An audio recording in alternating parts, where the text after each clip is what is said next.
नमस्कार साथियों, सादर प्रणाम। आज की आम आदमी पार्टी की पत्रकार वार्ता में आपका सबका स्वागत है। आज का विषय है आज का अखबार। आज दैनिक भास्कर में शिवराज सिंह का एक वक्तव्य लिखा हुआ है, आप इसको देखें। ये मध्य प्रदेश के पूर्व मुख्यमंत्री, इन्होंने संविधान की शपथ ले रखी है। एक दूसरा इंटरव्यू दिखाना चाहता हूँ यहाँ के सांसद जी जनार्दन मिश्र जी का। अपना स्पेशल शो संवाद लेकर आया है, जिसमें हम सत्ता के दावेदारों और सत्ताधीशों से जनता से जुड़े सवाल पूछते हैं। आज हमारे बीच रीवा के वर्तमान सांसद और भारतीय जनता पार्टी के प्रत्याशी जनार्दन मिश्र जी हैं। उनसे हम सवाल पूछेंगे, जनता से जुड़े हुए सवाल पूछेंगे, उनकी गारंटी को लेकर सवाल पूछेंगे, उनके ट्रेलर बनाने वाले पिक्चर को लेकर सवाल पूछेंगे। नहीं, बस 3 मिनट और। भगवान राम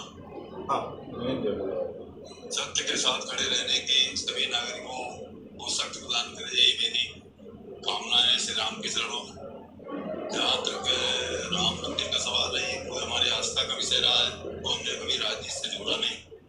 राजनीति तो कांग्रेस के लोगों ने की, जो इन्होंने भगवान श्री रामलला के मंदिर के उद्घाटन के अवसर के निमंत्रण को ठुकरा दिया और उसका ऐलान किया कि हम इसमें नहीं जाएंगे। इससे बड़ी दुर्भाग्य। वीडियो के इंटरव्यू के इस अंश मात्र से आप समझ गए होंगे कि जनार्दन मिश्र जी ने ये कहा कि राम मंदिर की प्राण प्रतिष्ठा के आयोजन में अगर कांग्रेस नहीं आई है तो इसके कारण लोग कांग्रेस को वोट ना करें। और स्वाभाविक है कि इनकी पार्टी ने राम मंदिर की प्राण प्रतिष्ठा का कार्यक्रम किया, इसलिए सीधे ना कहकर उन्होंने कहा जनता हमको व्यापक समर्थन दे रही। आज आज़ादी के 75 साल पूरे हो चुके हैं। दोनों व्यक्ति जिनके बारे में मैंने कहा, इन्होंने संविधान की शपथ ले रखी। संविधान की शपथ लेने के बावजूद भी राम के आधार पर ये वोट मांगने की अपील कर रहे हैं। चुनाव आयुक्त राकेश कुमार ने अपनी पहली प्रेस वार्ता में कहा कि लेवल प्लेइंग फील्ड हम सब पार्टियों को देंगे। और भारत के संविधान की प्रस्तावना में लिखा गया है कि किसी भी जाति या धर्म के आधार पर किसी भी चीज़ को फायदा नहीं दिया जा सकता। ये मूल आधार है संविधान। तो ये आचार संहिता का उल्लंघन नहीं है क्या? क्या देश में चुनाव आयुक्त शांत बैठ करके चुप बैठे रहेंगे और भाजपा जो मर्जी आए करेगी? भाजपा के सांसद सुब्रमण्यम स्वामी जी ने कहा था कि मैं जानता हूँ ये राकेश कुमार मोदी का चपरासी है, ये कुछ नहीं करेगा। हम इस बात पे नहीं है सहमत होते कि चपरासी, छोड़ दीजिए उस बात। पर उन्होंने कहा था ये कुछ नहीं करेगा, तमाशा देखते हुए बैठा रहेगा। तो अगर चुनाव आयोग के ऊपर सांसदों का भरोसा नहीं है और इस आचार संहिता पे अगर के उल्लंघन पे कार्रवाई नहीं होती, तो मैं यही मानूंगा कि भारत का चुनाव आयोग निष्पक्ष नहीं है। वो एक पार्टी के इशारे पर पूरा काम कर रहा है। पहली तारीख वोटिंग की भारतवर्ष में पहला चरण 19 तारीख को किया गया। रामनवमी 17 तारीख को थी। आज पूरे हिंदुस्तान में हिंदू ध्वज या राम ध्वज से पटा पड़ा। ये लेवल प्लेइंग फील्ड है। सबको मालूम है कि भाजपा की मात्र संस्था आरएसएस हिंदू राष्ट्र बनाने के लिए संकल्पित है। उस संस्था का, भाजपा का जो अपना चुनाव आयोग में संविधान है, जिसके आधार पर उनको एक पॉलिटिकल पार्टी के रूप में मान्यता प्राप्त है, उसका भी उल्लंघन है। तीसरा, अपनी संविधान की शपथ का उल्लंघन किया है दोनों व्यक्तियों ने, शिवराज सिंह जी ने और जनार्दन मिश्र जी ने। तो क्या चुनाव आयोग इतने हद तक इनके लिए आंख बंद करके बैठा रहेगा? कोई कार्रवाई नहीं दिखती। हम लोग जितने भी कार्यक्रम करते हैं, चुनाव आयोग के फोटोग्राफर्स, वीडियोग्राफर्स बैठ के चुनाव रिकॉर्ड करते हैं। ये सार्वजनिक मंच में दिया गया इंटरव्यू है, ये पब्लिक डोमेन है।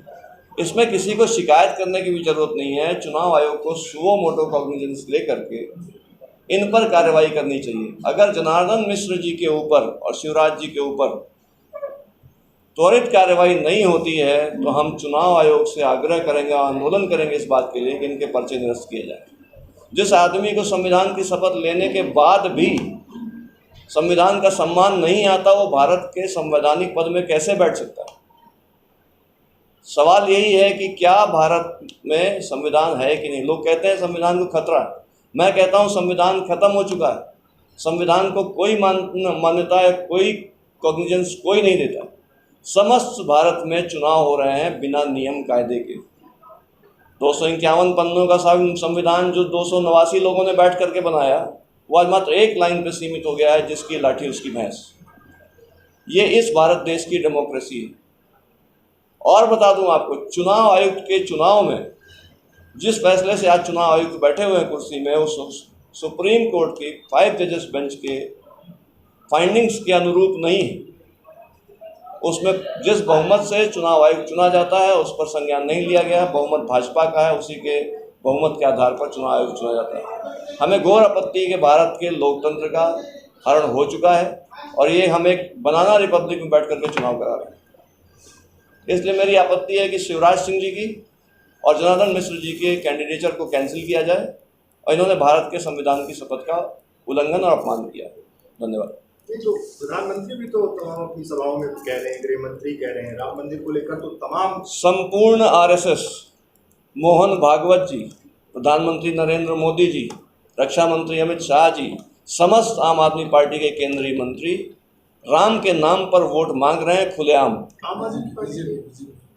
बीजेपी के समस्त मंत्री जो केंद्र सरकार में हैं, वो राम के नाम पर पूरे देश में वोट मांग रहे हैं।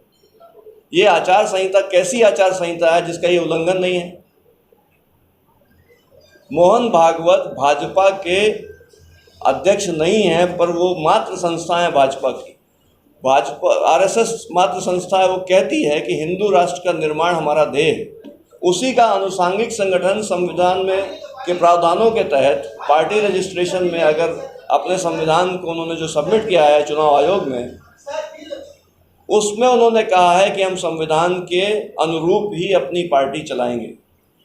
तो क्यों नहीं पार्टी का रजिस्ट्रेशन निरस्त कर दिया जाता है? अगर अपने जो संविधान भाजपा का है चुनाव आयोग में जो जमा किया गया है उसका उल्लंघन करने से चुनाव आयोग कार्रवाई क्यों नहीं कर रहा है? अगर हिंदू धर्म के हिसाब से भारत में वोट पड़ने लग जाएगा तो इस संविधान की और सरकार की आवश्यकता क्या है? तब तो शंकराचार्य जी के ही हाथ से देश चलना उचित होगा। 6 दिन सांसद जनार्दन मिश्रा का ये जो आप वीडियो दिखा रहे हैं 6 दिन पुराना जी, आपने क्या जिला निर्वाचन अधिकारी तक तो इसकी शिकायत लिखित में की? हम सार्वजनिक मंच में आपके सामने, मीडिया के सामने इस बात को कह रहे हैं। इसके बाद हम एक इलेक्शन पिटीशन में जाएंगे। पर मैंने जैसा आपसे कहा कि सुओ मोटो कॉग्निजेंस भी कोई बात होती है। अगर कोई पब्लिक डोमेन में किसी ने कोई बात कह दी तो एक आदमी की जिम्मेदारी नहीं है कि शासन से लिखित में आग्रह करे। जो चुनाव आचार संहिता का उल्लंघन उन्होंने कर दिया टीवी माध्यमों से, कलेक्टर भी उसको देख रही हैं, उसके बाद उस पर कार्रवाई क्यों नहीं कर? 6 दिन में अगर कलेक्टर सांसद की बातों को नहीं सुन पाया और कार्रवाई नहीं कर रहा है तो निश्चित रूप से विचलित आदमी अपने फोरम में शिकायत करेगा। तो क्या मतलब होगा 26 के बाद? जब का वर्षा जब कृषि 26 के बाद नहीं, आज ही इलेक्शन पिटीशन जमा कर दिया जाएगा कलेक्टर के संज्ञान में लाकर।